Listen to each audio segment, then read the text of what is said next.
Você sabia que o estilo de roupa que a gente usa, e isso inclui cor, tamanho, forma e textura, pode ser utilizado como termômetro para saber a quantas andam a saúde da economia? E não, as fontes não foram as vozes da minha cabeça. E se fosse também seria muito positivo, porque a única voz que fala aqui é do Espírito Santo, amém, aleluia. Mas a fonte disso foi uma pesquisa realizada por uma empresa de consultoria empresarial. E sabe qual foi o parâmetro deles? O tamanho do salto alto. Vem comigo que eu vou te contar essa história.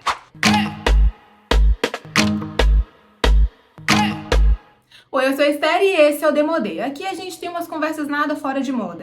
E hoje a gente está voltando às origens, né? Falando de um assunto, de um tema, que era o que eu mais falava quando eu comecei a fazer vídeo lá em 2021. Curiosidades de moda. Falando um pouco de história, de cultura. Enfim, a gente sempre volta, né? O bom filho a casa torna. Mas vamos adiantar, vamos para o que interessa e eu vou te mostrar como uma empresa conseguiu unir esses assuntos todos. Salto alto, economia, moda, economia e, na verdade, isso tem tudo a ver. Vem que eu vou te explicar. Quando a gente pensa em economia, a gente pensa em comportamento de consumo. E a moda também é uma expressão de comportamento. Por isso, as duas coisas têm muito a ver. Não apenas no sentido de que a moda é um meio que as pessoas utilizam para consumir, e isso influencia na economia, mas também porque os elementos de moda são influenciados pelos momentos econômicos. Por exemplo, quando a gente fala de volumes, em épocas de recessão, de crise, os volumes tendem a diminuir. Por quê? As empresas, elas não vão mais focar em comprar tantos tecidos para fazer as suas peças. Por quê? A mão de obra fica mais cara. Então, os volumes tendem a ficar menores. E isso também tem a ver com o comportamento social das pessoas. Em tempos de crise, geralmente as pessoas não tendem a comemorar tanto, e sim a ficarem mais comedidas. E quando a gente pensa em algo mais comedido, discreto, isso influencia nas cores que nós imaginamos, nas linhas e formas e elementos que nós buscamos inserir na nossa imagem. E a pesquisa que eu citei no início do vídeo explica exatamente essa situação. Pode parecer que logo de cara o resultado seja totalmente contrário ao que eu acabei de falar, mas ela mesma trata de se explicar e fazer com que tudo se encaixe no final. Essa pesquisa que eu citei foi realizada pelo IBM, International Business Machines, que é uma empresa de análise e consultoria empresarial internacional, e na indústria da moda, mais especificamente, ela pegou a amostra do salto alto para fazer essa pesquisa e identificar como era o comportamento de consumo das pessoas no período de crise. E o resultado foi bem surpreendente. Ela citou dois períodos específicos, na década de 1970, com a crise do petróleo, e notou que, durante esse período, era comum que os saltos mais baixos fossem utilizados, mas foi só estourar a crise que as plataformas começaram a ganhar espaço e o tamanho do salto alto foi nas alturas. O segundo período que ela citou foi de 2009, pouco depois da crise que aconteceu nos Estados Unidos em 2008, por conta dos problemas que aconteceram na Bolsa de Valores de Nova York.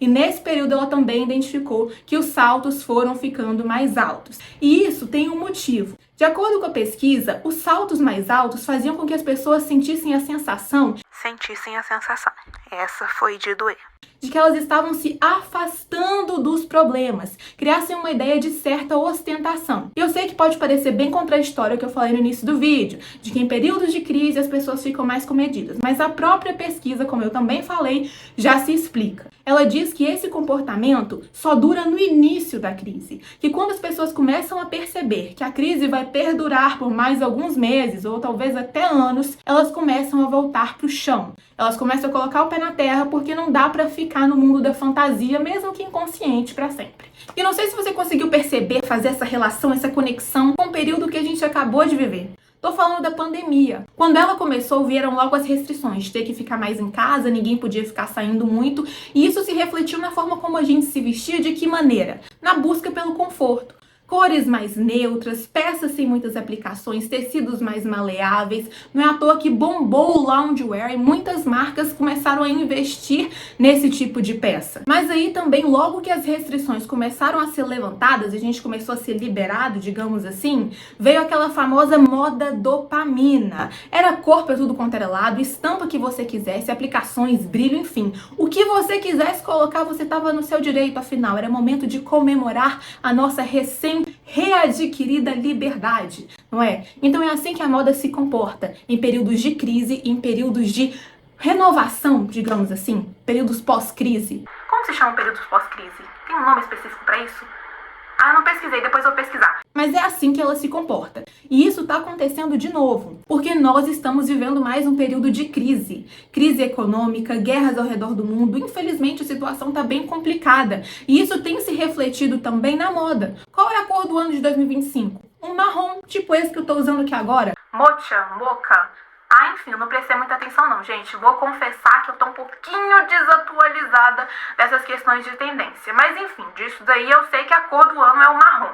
Mas continuando, o marrom é associado ao quê? Às raízes, à terra. E isso faz com que a gente lembre de quê? Pé no chão, solidez, firmeza e segurança. Exatamente o que as pessoas buscam em períodos de crise. Algo em que elas possam se ancorar. Então a moda, ela é comportamental e por isso ela está tão ligada à economia. Muito além do consumo propriamente dito, do que as pessoas compram e como isso influencia a economia mundial. Mas também em como e o que as pessoas compram. O que as empresas escolhem produzir para vender.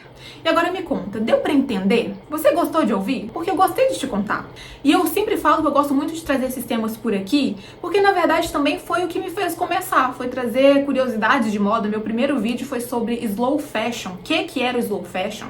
O segundo foi sobre a história do jeans, depois eu trouxe a história dos sapatos, né? 5 curiosidades sobre a história dos sapatos. Eu acho que eu falei também sobre como surgiram as semanas de moda, o que é o prêt-à-porter, a diferença do high fashion, da alta costura, enfim, história, cultura, porque eu gosto desses assuntos, já que eles tiram a moda desse lugar comum. Para além disso, tem coisas por trás. Entendeu? Eu acho que nenhuma peça, ela é só uma peça quando ela faz parte de todo um acervo, de todo um pensamento que um estilista teve para criar aquilo ali. Então eu gosto dessas curiosidades, gosto dessas nuances, até esses assuntos como o de hoje, que puxa mais pro lado de negócios da moda, principalmente porque eu tô formando, faço faculdade de Direito, e o direito na moda tem tudo a ver com esse setor dos negócios. Tem direito ambiental, direito civil, direito do trabalho, direito empresarial, societário, contratual, mais especificamente aí.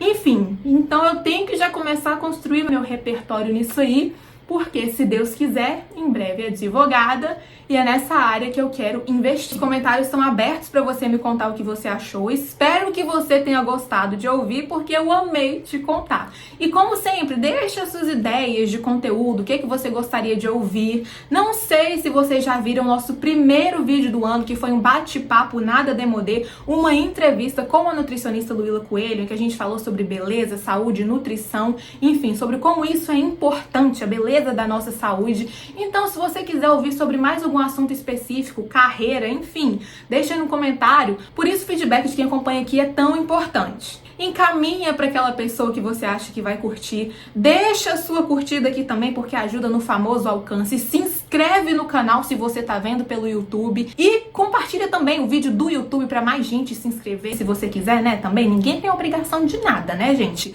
Ninguém tem obrigação de apoiar os nossos sonhos, mas as boas pessoas fazem isso. Eu sou Esther Martins e esse foi o Demodê. Até o próximo.